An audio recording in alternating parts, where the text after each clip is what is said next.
اب یہ مقام عجیب سا مقام ہے کہ اللہ کو دریافت کرنا ہے اللہ کے حوالے سے۔ ہم صفات کے حوالے سے دریافت کرتے ہیں کہ یہ قہار ہے، یہ جبار ہے، یہ رؤوف ہے، یہ رحیم ہے، یہ گناہ ہے، یہ معافی ہے، یہ غلطی ہے اور یہ توبہ ہے۔ اللہ کریم ان سب سے مابرا ہے، بلند ہے۔ اب اللہ کی صفات کو ماننے والا صفات تک پہنچے گا، اور صفات جو ہیں اس سے متضاد بھی اللہ کی ہیں، اس لیے اللہ آپ کو سمجھ نہیں آتا۔ ایک آدمی عبادت کرتا رہتا ہے تو اس کو قرار ملتا ہے، سکون ملتا ہے۔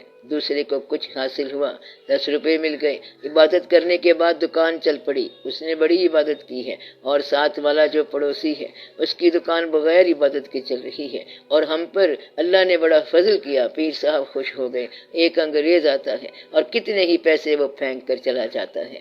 یعنی ہم بڑی دعا کرتے ہیں، وظیفے پڑھتے ہیں، پھر دستے غیب سے 50,000 روپے مل گئے، اور ادھر سے امریکن ایڈ آ گئی ہے کہ 3 ارب روپے دے دو، پاکستان کو واپس نہیں مانگنا۔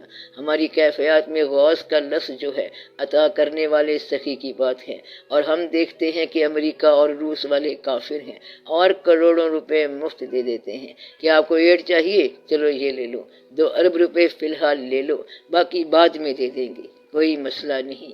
یعنی وہاں تو مزے ہو رہے ہیں، حالانکہ کافر ہیں۔ لہٰذا اگر ہم اللہ سے بھی مدد منسوب کرتے ہیں تو وہ مدد کافر بھی کر دیتا ہے۔ اللہ شفا دینے والا ہے تو UCH کیا کر رہا ہے، یعنی امریکن ہسپتال، تو آپ کو ہسپتال کی ضرورت کیا ہے اگر اللہ شفا دینے والا ہے؟ گویا کہ یا تو ہمیں یہ یقین نہیں ہے کہ اللہ شفا دیتا ہے، یا پھر ہسپتال بھی شفا دیتا ہے۔ اگر ہسپتال بھی شفا دیتا ہے تو پھر آپ یہ نہ کہو کہ اللہ شفا دیتا ہے۔ شفا کا تعلق ڈاکٹر کے ساتھ ہے اور اللہ کا تعلق کسی اور بات سے ہے۔ آپ کو بات سمجھ آئی؟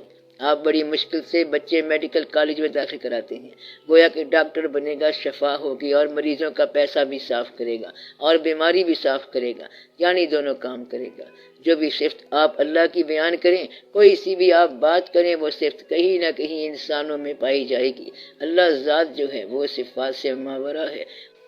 اللہ کریم نے آپ کے سمجھنے کے لیے کچھ صفات بتائی ہیں کہ میں معاف کرنے والا ہوں، رؤوف ہوں، رحیم ہوں، اور اول بھی ہوں، آخر بھی ہوں، ظاہر بھی ہوں اور باطن بھی ہوں۔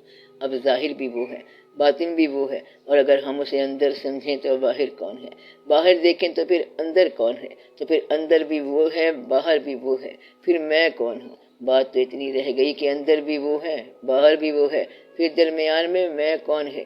تو یہ صفات کی دنیا ہے، اور اگر آپ ذات کی دنیا میں داخل ہو جائیں تو جلوہ ذات سے ذات کی دنیا میں پہنچنے والا مقام نور سے متعارف ہوتا ہے۔ نور جو ہے نفس اور روح دونوں سے بلند ہے۔ گویا کہ دنیا کا سفر، پہلا سفر نفس کا سفر ہے، اور ضرورت کا سفر ہے۔ کھانے کا تعلق بھوک سے ہے، سونے کا تعلق نیند سے ہے، بارش کے ساتھ مکان کا تعلق ہے، اور مجبوریوں کا علاج کرتا رہا بیچارہ انسان، لیکن پھر سوچا کہ اب روح کی بات کریں تاکہ کچھ لطافت، کچھ کیفیات ہوں، اور پھر فائنل سٹیج آ گئی، یعنی اسلام، کیونکہ نور کے آگے مقام کوئی نہیں ہے، لہذا اسلام کے بعد مذہب کوئی نہیں ہے۔ اب نور کے آگے کیا مقام ہو سکتا ہے؟ اس لیے اسلام کے بعد کوئی مذہب نہیں آئے گا، اور حضور پاک صلی اللہ علیہ وسلم کے بعد کوئی پیغمبر نہیں آئے گا، کیونکہ مقام نور بیان ہو گیا۔ مقام نور کا معنی ہے جلوہ نور اور اللہ کریم کی ذات۔ تو یہ ایک ایسی بات ہے جس کے آگے کوئی مقام ہی نہیں۔ اس لیے ہم اپنے دل میں جب کبھی اللہ کا تصور کرتے ہیں تو ہم اگر ضرورت کے لیے اللہ کو یاد کر رہے ہیں تو ابھی ہم نفس کی دنیا میں ہیں اور نفس کی تکلیف میں ہیں۔ نفس کی تکلیف ہو تو انسان کی دور کر سکتا ہے۔ یعنی اگر آپ کو نیند نہیں آتی تو ہم آپ کو دوائی دے دیتے ہیں کہ دوائی کھا لی جائے تو نیند آ جائے گی۔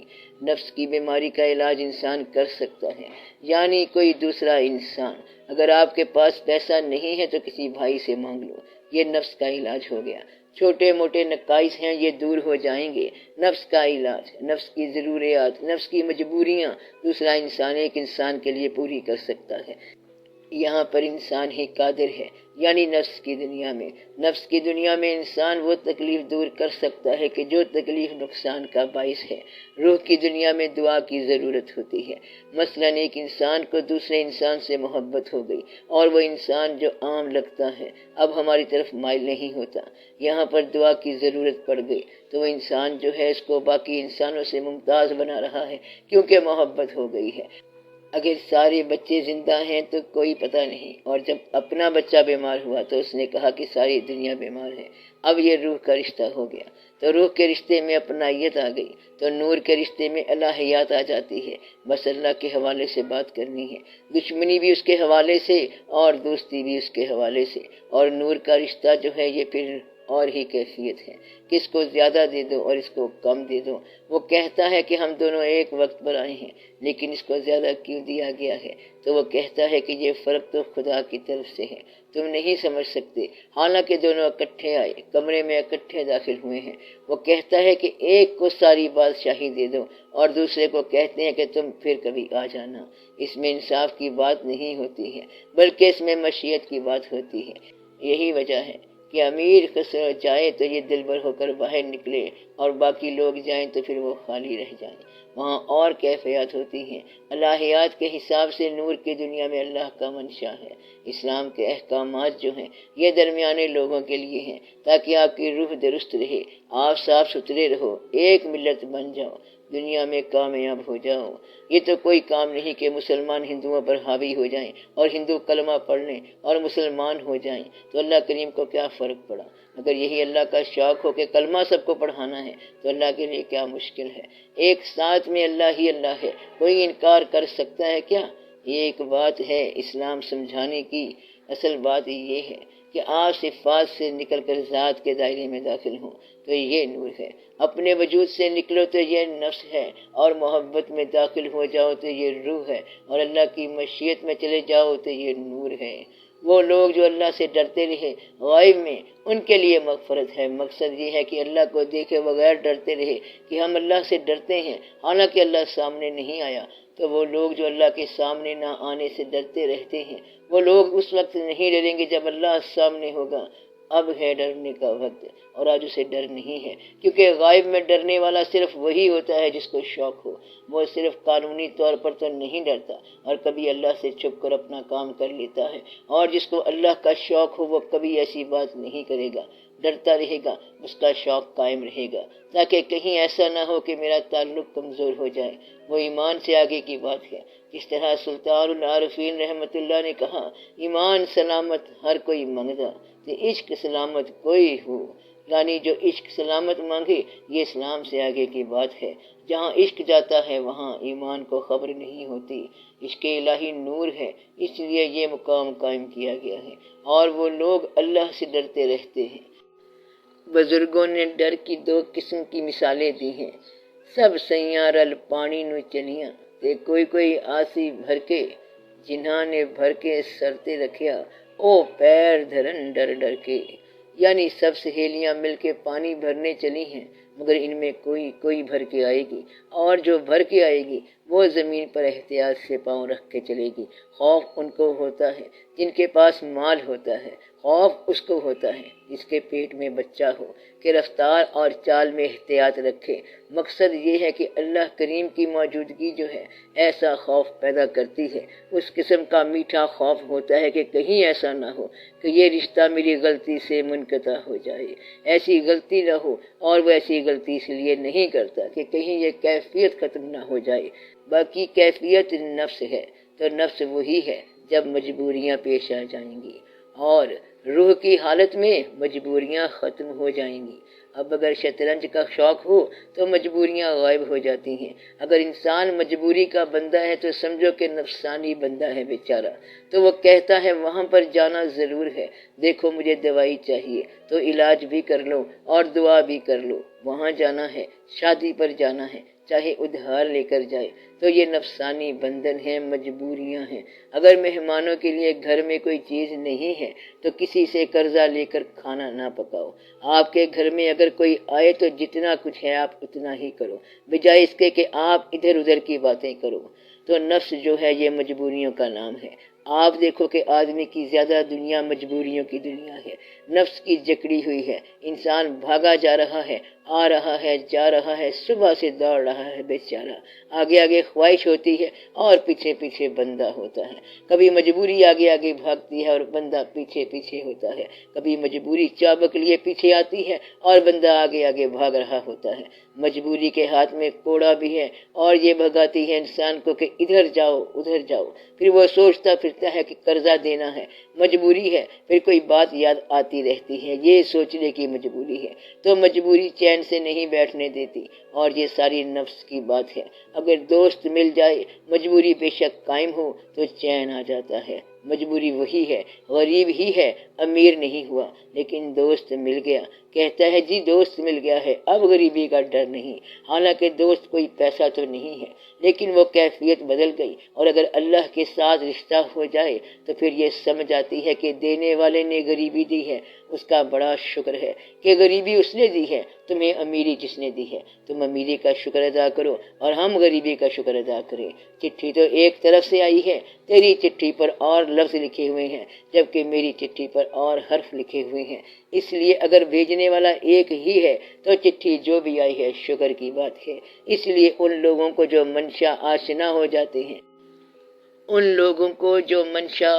ہو جاتے ہیں انہیں اور لطف آ جاتا ہے، مجبوریاں ختم ہو جاتی ہیں اور وہ ایسے نظام میں داخل ہو جاتے ہیں کہ وہاں کائنات میں آزاد ہوتے ہیں، پابندیوں کے باوجود وہ پابند نہیں ہوتے، کہتا ہے کون؟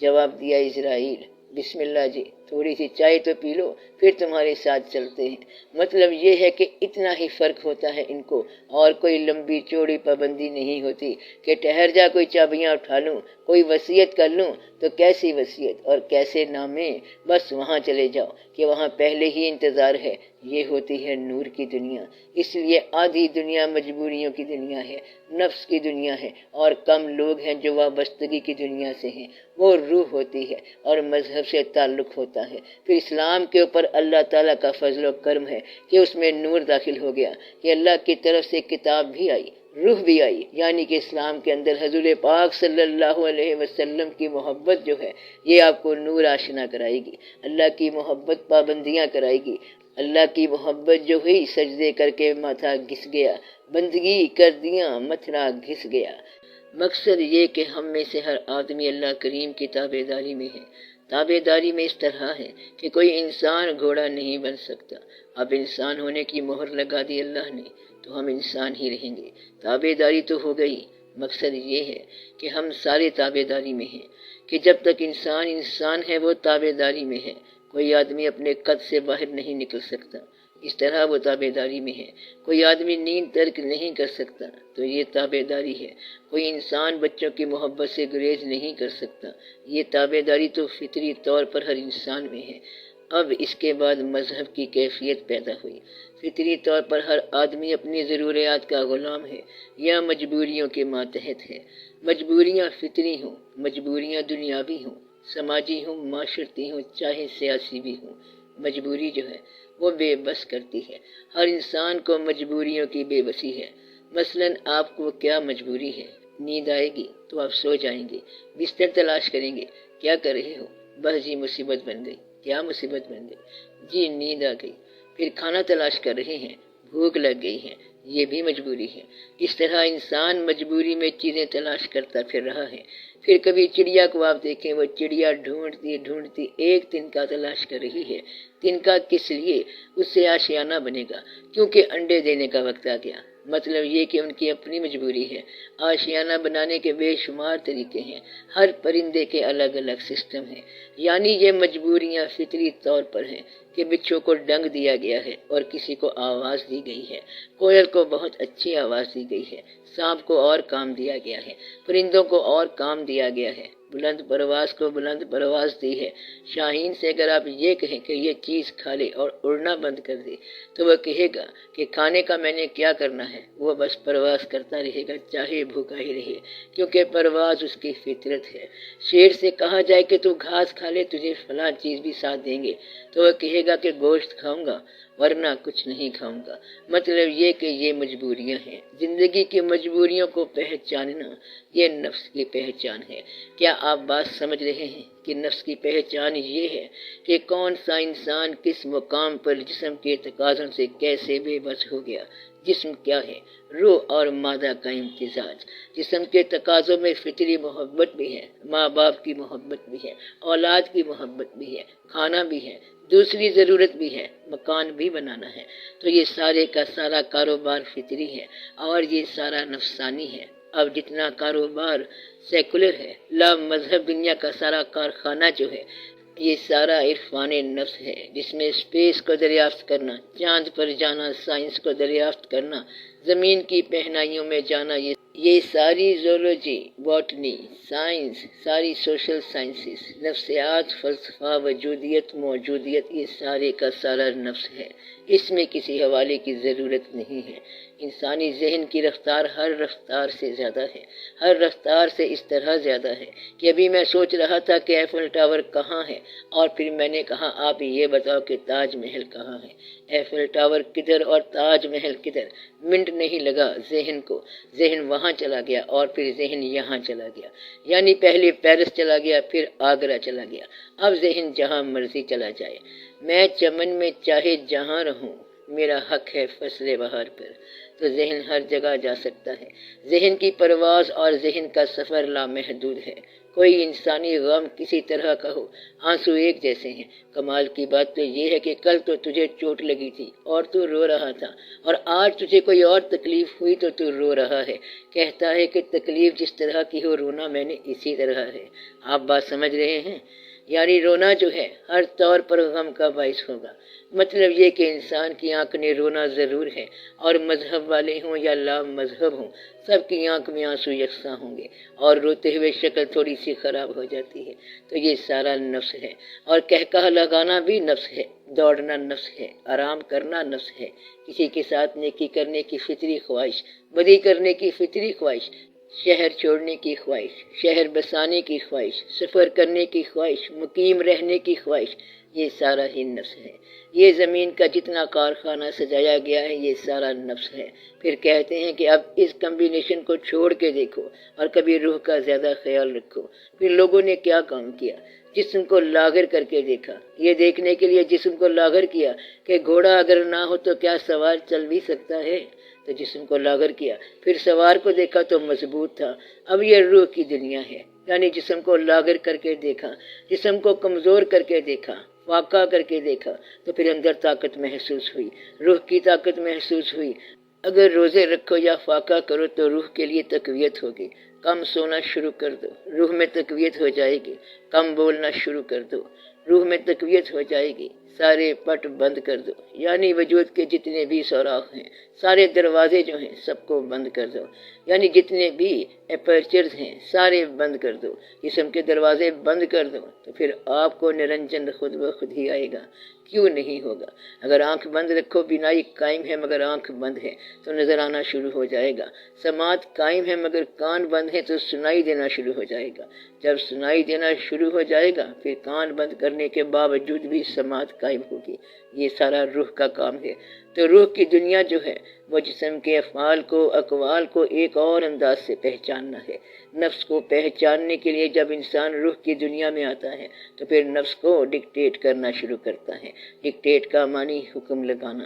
نفسانی دنیا میں یعنی نفس کی دنیا میں کھانا کھاؤ گے تو صحت قائم رہے گی، اور روح کی دنیا میں کھانا نہ کھاؤ تو صحت قائم رہے گی۔ نفس کی دنیا میں جو سوئے گا وہ صحت مند ہوگا، اور روح کی دنیا میں جو سوئے گا وہ بیمار ہو جائے گا۔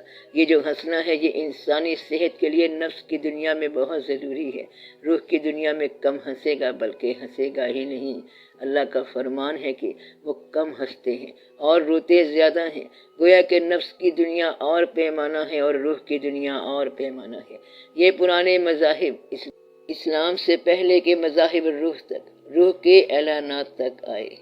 یہ اسلام سے پہلے کی بات ہے، اور مذہب سے پہلے کا زمانہ جو ہے یعنی مذہب نہ شامل ہو تو پھر اگر انسان محنت کرے اور فکر کرے تو انسان کہاں تک پہنچے گا؟ نفس کی پہچان تک پہنچے گا۔ اگر اسلام سے پہلے کے مذاہب پر انسان غور کرے گا یعنی عیسائیت، ہندو، بدھ مت پر تو یہ صرف روح کی پہچان تک ہے۔ اسلام نے جو اس میں اضافہ کیا وہ یہ ہے کہ اس نے کہا بات یہ ٹھیک ہے کہ تم ٹھیک کہہ رہے ہو کہ نفس کی پہچان بھی ہونی چاہیے، روح کی پہچان بھی ہونی چاہیے، مگر اس سارے کے اندر ایک نئی چیز ہے۔ کبھی آپ نے غور نہیں کیا کہ مادہ تو مادہ ہے، روح تو روح ہے، روح اور مادہ کی جو کیفیات ہیں یہ بھی ہیں، لیکن ایک اور چیز پر غور کرو کہ تیری آنکھ کے اندر ایک بینائی ہے اور کائنات کے اندر ایک روشنی بھی ہے۔ تو اسلام نے نیا تصور دیا، وہ تھا نور کا تصور، نورانی اللہ کا جو تصور ہے یہ اسلام نے شامل کر دیا۔ پھر نفس بھی پیچھے رہ گیا، روح بھی پیچھے رہ گئی۔ اب آپ نور من نور اللہ کی طرف آؤ۔ آپ میری بات سمجھ رہے ہیں؟ یہ پہچان کا سب سے انتہائی درجہ ہے کہ آپ نور کو پہچانو، مثلا یہ کہ یہ کائنات مرکہ نور ہے، یعنی کہ مرکہ وجود تو تھا ہی صحیح، اور مرکہ روح آپ نے دیکھا کہ اس کے اندر چلتا پھرتا جہان ہے، لیکن اصل میں یہ کائنات مرکہ جمال ہے۔ اب جمال کو جب پہچاننا ہے تو روح، مادہ اور نفس سارے ہی اس کے تابع ہو گئے، کیونکہ آگے جمال ہے اور جمال کے آگے کچھ اور نہیں ہے۔ تو یہ اشتیاق کی دنیا ہے، یہ لگن کی دنیا ہے۔ جس طرح آپ کا دوست ہے وہ لڑکا ہو یا لڑکی ہو، دوست جو ہے یہ نفس ہے اور دوستی کرنے والا بھی نفس ہے، لیکن اگر دوستی کی لگن تیز ہو جائے، روح کے اندر داخل ہو جائے، اس کے اندر فضل الہی شامل ہو جائے، مجاز سے حقیقت بن جائے، تو وہ نور میں شامل ہو گیا۔ تو جب تک رانجھا اپنے پنڈ میں تھا نفس تھا، ہیر اپنے پنڈ میں تھی تو نفس تھی، محبت شروع ہو گئی تو روح کی دنیا شروع ہو گئی۔ لیکن جب رانجھا رانجھا کر دی نیمے آپے رانجھا ہوئی تو پھر یہ نور کی کیفیت شروع ہو گئی۔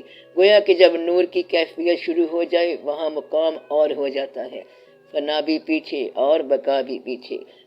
تو مادہ فنا، نفس فنا، روح بقا اور نور فنا و بقا، دونوں سے ماورا۔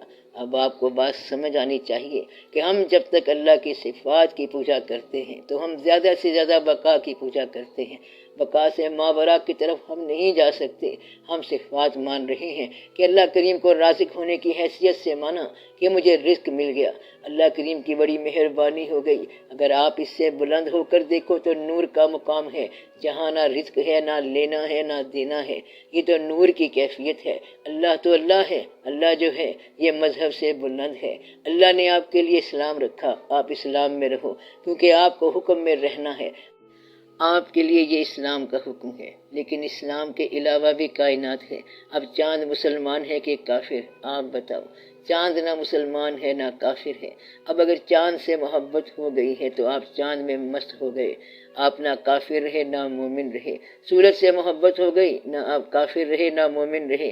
کائنات سے محبت ہو گئی، نہ آپ کافر رہے نہ مومن رہے۔ یعنی خالق کی تخلیق سے یا مخلوق سے ہمارا رنگ یک رنگ ہو گئے۔ جب ہمارا رنگ یک رنگ ہو جائے تو آپ کا مذہب کیا ہوگا؟ آپ مذہب سے ماورا ہو گئے، اور یہ اتنا مشکل مقام ہے کہ اس کے اندر انسان سر کے بل گرتا ہے۔ ساتھ ہی یہاں پر وارننگ ہے، اس لیے بڑے بڑے فقیر جب اپنی مستی میں بلند ہوتے ہیں تو کہہ جاتے ہیں کہ کافر عشق ہوں میں بندہ اسلام نہیں، اور فقر سکھانے والے پیر خانے کے لوگ کہتے ہیں کہ ہمیں کوئی پتہ نہیں ہے کہ کیا ہے کفر اور کیا ہے اسلام۔ ہم تو ایک ہی بات جانتے ہیں کہ اللہ کا امر چل رہا ہے، اور وہ چاہے تو اسلام ہی اسلام ہے اور وہ چاہے تو کفر ہی کفر ہے۔ ہم کافر کو مارتے رہیں اور آپ اسے خوراکیں دیتے رہیں، آپ انہیں اسلحہ دیتے جائیں اور ہم بد دعا دیتے جائیں، تو بد دعا کیا کرے گی؟ اللہ مارنا چاہے تو خود ہی مار دے۔ اب آپ یہ غور کریں کہ اللہ کے بارے میں انسان کا جو نقطۂ نظر ہے، خیال ہے، وہ ہر انسان کا الگ ہے، حالانکہ اللہ ایک ہے۔ جس انسان کو ماپ کے تول کے خوراک ملی ہے وہ کہے گا کہ اللہ بہت ڈاڈا ہے، اور جس انسان کو بغیر حساب کے ملا ہے وہ کہے گا کہ اللہ ہی اللہ ہے، رونقیں ہی رونقیں ہیں۔